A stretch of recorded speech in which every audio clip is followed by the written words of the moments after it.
Class 11 chapter है 5th chapter हमारा complex number. बच्चों कॉम्प्लेक्स नंबर में हमें फर्स्ट एक्सरसाइज जो सोल्व की थी हमने उसमें हमें आयता स्क्वायर, आयता क्यूब, आयता की कुछ पावर्स की प्रॉपर्टी हमने पढ़ी थी। उसके बाद हमने सेकेंड एक्सरसाइज में सिंपलेस्ट फॉर्म में किसी कॉम्प्लेक्स नंबर को बाय रेशनलाइजेशन से किया था, बाय एलसीएम से सोल्व किया था, मल्टीप्लिकेटिव इनवर्स हमने फाइंड आउट किए, एडिटिव इनवर्स हमने फाइंड आउट किए और हमने कॉम्प्लेक्स नंबर का स्क्वायर रूट भी फाइंड आउट किया।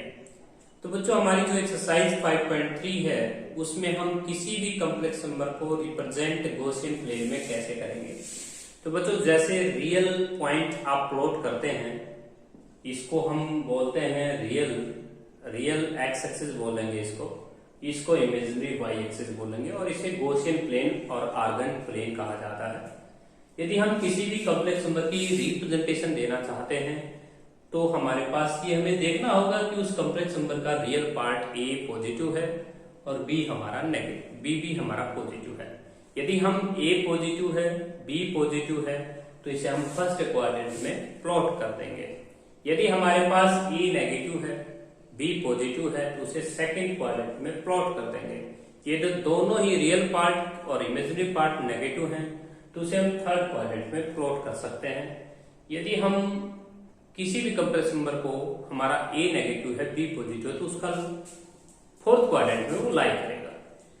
यदि बच्चों हमारे पास किसी भी कॉम्प्लेक्स नंबर का रियल पार्ट और इमेजिनरी पार्ट दोनों ही पॉजिटिव है तो मैंने प्लॉट किया हुआ है डायग्राम में भी। तो ए प्लस आइटा बी का जो डायग्राम है गॉसियन प्लेन में आपको इस तरह से रिप्रेजेंट करना है। यदि हम इस पी पॉइंट से परपेंडिकुलर डाल देते हैं एक्स एक्सिस के ऊपर तो इस डिस्टेंस को हम वाई कोऑर्डिनेट कहते हैं और ये जो ओ से लेके एम तक डिस्टेंस है वो हमारी ए यूनिट हो जाएगी और ओरिजिन से लेकर और ए बी पॉइंट तक, ओपी पॉइंट जिसको आप देख रहे हैं, ये इस कॉम्प्लेक्स नंबर का मॉडुलस होगा, लेंथ होगा। इसे हम पीटी थ्योरम से भी फाइंड आउट कर सकते हैं। ये डिस्टेंस है इसका स्क्वायर और ये डिस्टेंस का स्क्वायर, तो आर हमारे पास आएगा ए स्क्वायर प्लस बी स्क्वायर का स्क्वायर रूट। तो आर हमारा रिप्रेजेंटेशन हो गया है यहाँ पे मॉडुलस का, कि हम कॉम्प्लेक्स नंबर का मॉडुलस को रिप्रेजेंट करेंगे आर से। अब बच्चों आते हैं आर्गुमेंट शब्द क्या होता है। आर्गुमेंट होता है बच्चों ये जहां पे एंगल देख रहे हैं आप थीटा, ये जो कॉम्प्लेक्स नंबर है जब हमने इसको ओपी से ओ से पी पॉइंट ज्वाइन किया तो ये इंक्लिनेशन कितना है, इस बात को हम आर्गुमेंट कहते हैं। अब बच्चों आर्गुमेंट और एक होता है प्रिंसिपल आर्गुमेंट। प्रिंसिपल आर्गुमेंट की अपनी सीमा होती है। आर्गुमेंट किसी भी कॉम्प्लेक्स नंबर क्लॉकवाइज इंक्लिनेशन है आप थीटा बता सकते हैं, एंटी क्लॉकवाइज से भी थीटा हो जाएगा। बच्चों यदि हम टेंजेंट थीटा की वैल्यू ये पूछा जाए कि 1 आपका कितने डिग्री पर होगा तो कई स्टूडेंट बताएंगे जी π/4 पे होगा, उसके बाद जी 5π/4 पे होगा। तो उनकी बात बिल्कुल जायज है, उनकी बात बिल्कुल सही है, क्योंकि टेंजेंट थीटा की वैल्यू 1π/4 पे भी होती है और फिर थर्ड क्वाड्रेंट में हम जाएंगे तो 5π/4 पे भी होती है। उसके बाद जैसे रिवोल्यूशन पूरा होगा तो इसका मतलब theta can many values, theta बहुत सारी वैल्यूज के ऊपर 1 हो जाएगा। आगे हम क्वाड्रेंट को सेकंड क्वाड्रेंट रिवोल्यूशन में देखेंगे, थर्ड रिवोल्यूशन में देखेंगे। इस तरह से हम थीटा के लिए जनरल फॉर्मूला अप्लाई करते थे। For example tangent theta equal to 1 है बच्चों, तो हम इसको 1 को लिख सकते हैं tangent theta equal to tangent π/4। अब यहाँ पे हम जनरल फॉर्मूला अप्लाई करेंगे theta equal to n pi plus y. इसका मतलब ये है कि बच्चों हमारे पास थीटा की अनेकों वैल्यू होंगी, थीटा मैनेज वैल्यू होगी क्योंकि यानी इंटीजर को बिलोंग करता है। तो मैं आपको बता देना चाहता हूं कि आर्गुमेंट जो होते हैं किसी भी कॉम्प्लेक्स नंबर के वो मैनी होंगे, लेकिन जो प्रिंसिपल आर्गुमेंट होगा वो यूनिक होगा और प्रिंसिपल आर्गुमेंट की अपनी सीमा है। टेंजेंट प्रिंसिपल वैल्यू जो आर्गुमेंट होगा किसी भी कॉम्प्लेक्स नंबर का वो -π से ओपन होगा और π से क्लोज हो जाएगा। यदि मान लीजिए बच्चों आप यहाँ पे प्रिंसिपल आर्गुमेंट जो होता है वो हमेशा यूनिक होता है। प्रिंसिपल आर्गुमेंट के लिए 4 केस आप यहाँ पे पढ़ेंगे। तो बच्चों हमारा जो किसी भी कॉम्प्लेक्स नंबर का जो पोलर फॉर्म है जिसको आप मॉडुलस सब्स्टिट्यूट फॉर्म बोलते हैं, r × cos θ + आयटा sin θ, और थीटा होता है tan inverse y by x. अब y और x पे स्टेज पे डिपेंड करता है ये। यदि हमारे पास बच्चों z हम मान लेते हैं a प्लस आइटा b, और यहाँ पे आपको मैं केस दे रहा हूँ a और b में, तो यहाँ b बाई ए कर लीजिए, इमेजिनरी पार्ट बाई a, क्योंकि मैंने z a plus iota b माना हुआ है डायग्राम में, तो बच्चों थीटा हमारा होगा tan इनवर्स b बाई ए। अब इस b और a की हमारी 4 स्टेजेस हैं। सबसे पहले ये बताइएगा, यदि आपकी किसी भी कॉम्प्लेक्स नंबर का रियल पार्ट इमेजिनरी पार्ट अगर दोनों पॉजिटिव हुए तो वो हमारा केस हो जाएगा फर्स्ट क्वाड्रेंट। और फर्स्ट क्वाड्रेंट ए पॉजिटिव है, बी पॉजिटिव है, तो जो हमारा प्रिंसिपल आर्गुमेंट लाई करेगा वो हमारा 0 और पाई के बीच में लाई करेगा। इसे ध्यान रखना है बच्चों, यदि हमारे पास किसी भी कॉम्प्लेक्स नंबर का रियल पार्ट और इमेजिनरी पार्ट दोनों ही पॉजिटिव है, तो उसका जो प्रिंसिपल आर्गुमेंट जो यूनिक आएगा वो 0 और पाई के बीच में ही आएगा। फॉर एग्जाम्पल 1 प्लस आइटा ले लीजिए, आर कोस थीटा, उसमें 1 प्लस आइटा को हम सोल्व करते हैं। चलो 1 प्लस आइटा को हम एक बार आर्गुमेंट निकाल के दिखाई देते हैं। आर्गुमेंट देखिए कैसे निकलता है।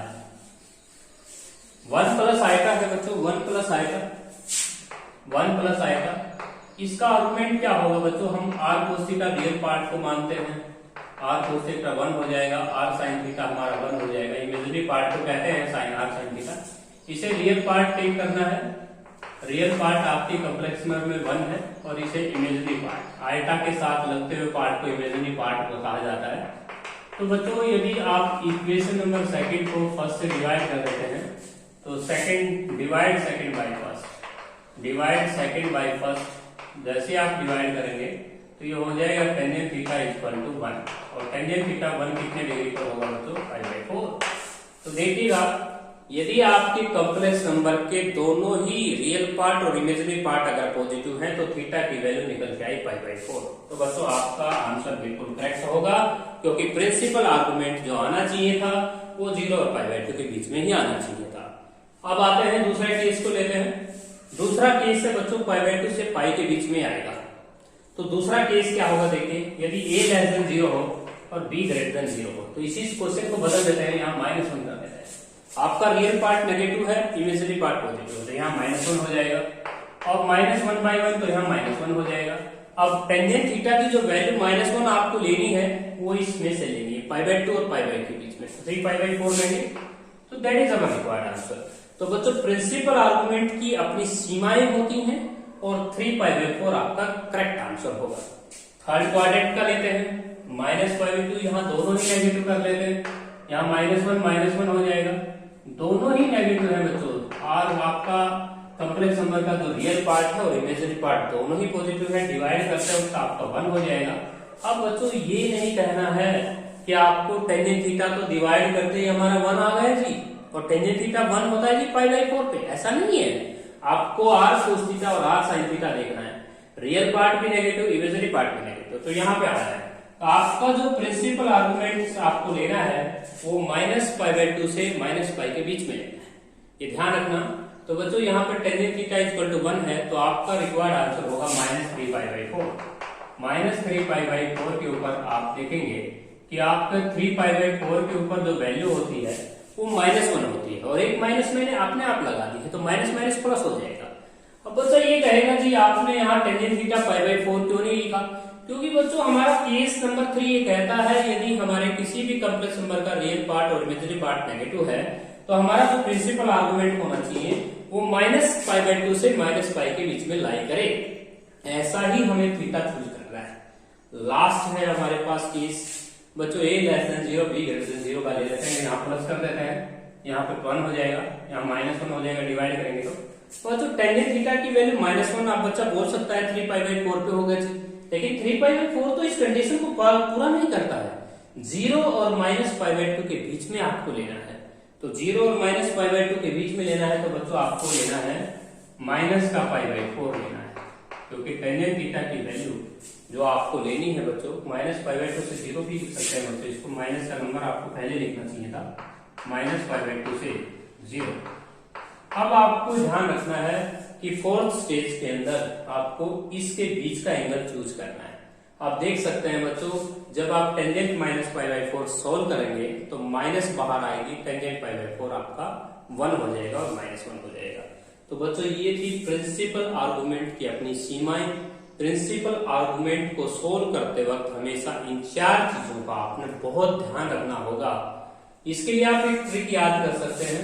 यदि मान लीजिए आपका प्रिंसिपल आर्गुमेंट, यहां पे लिख देता हूं, फर्स्ट जो क्वाड्रेंट होता है बच्चों उसके लिए आप याद करें थीटा, दूसरे क्वाड्रेंट में आप पाई माइनस थीटा, और थर्ड क्वाड्रेंट में माइनस फाइव माइनस थीटा, और फोर्थ क्वाड्रेंट में लेंगे आप माइनस थीटा। इस ट्रिक का इस्तेमाल करते हुए हम किसी भी कॉम्प्लेक्स नंबर के प्रिंसिपल आर्गुमेंट को फाइंड आउट कर सकते हैं। यदि मान लीजिए बच्चों आपको आपके आंसर यहाँ पे आपको लगता है कि भाई हमारा टेन थीटा 1π/4 पे होता है, और आपको ये लगा कि आपका कॉम्प्लेक्स नंबर सेकंड क्वाड्रेंट में लाई करता है, तो उस थीटा को आप यहाँ पे पुट करके अपने आंसर को सही बना सकते हो। तो ये था बच्चों हमारा टॉपिक। सबसे पहले एक modulus amplitude form, polar form का रिप्रेजेंटेशन देना है। क्वेश्चन में ये पूछा जा सकता है कि किसी भी कॉम्प्लेक्स नंबर का मॉडुलस फॉर्म या मॉडुलस एम्पलीट्यूड फॉर्म में राइट कीजिए। तब आपको 2 चीजों को फाइंड आउट करना है, एक तो प्रिंसिपल आर्गुमेंट ढूंढना होगा, और एक आपका आर जो है वो मॉडुलस को रिप्रेजेंट करता है। किसी भी कॉम्प्लेक्स नंबर का मॉडुलस तो आप क्विकली निकाल सकते हैं, रियल पार्ट का स्क्वायर प्लस इमेजिनरी पार्ट का square under the square root, उस फॉर्मूला को यूज करके आर फाइंड आउट करें, और थीटा आपका हो जाएगा बच्चों आर्गुमेंट, जो कि होता है tan इनवर्स डी बाई ए। लेकिन डी बाई ए की भी अपनी 4 स्टेज होती हैं। यदि आपसे प्रिंसिपल आर्गुमेंट पूछा गया है तो वो तो यूनिक ही होगा। तो प्रिंसिपल आर्गुमेंट अगर पूछा गया है तो उसकी जो सीमा है वो ये होती है। तो बच्चों ये है प्रिंसिपल आर्गुमेंट के 4 केसेस। सबसे पहला केसेस है यदि आपके कॉम्प्लेक्स नंबर का real part imaginary part positive है तो थीटा यहाँ से आना चाहिए। यदि आपका ए नेगेटिव है, बी पॉजिटिव, तो थीटा आप यहाँ से ही चूज करें। यदि आपके दोनों ही नेगेटिव है, रियल पार्ट इमेजिनरी पार्ट, तो थीटा आपको यहाँ से चूज करना है। -π से आप -π/2, -π/2 से -π बोल सकते हैं। This is the lower, this is upper. और इसी प्रकार बच्चों आपको यदि लास्ट केस मिलता है कि भाई आपका ए जो है वो नेगेटिव है, बी आपका पॉजिटिव है, तो आप फोर्थ केस क्या लिखेंगे, -0 से -π/2 भी लिख सकते हैं। 0 से -π/2 लिख सकते हैं, 0 से -π/2। तो बच्चों ये कुछ डिपेंड नहीं करता, जी -π/2 से 0 सोचे या 0 से -π/2 सोचे, विद्यार्थी समझता है कि हमें एंगल माइनस का π/4 ही लेना है। तो बच्चों ये थी प्रिंसिपल वैल्यू आर्गुमेंट। इसके ऊपर हम एक्सरसाइज का कुछ क्वेश्चन सोल्व करेंगे।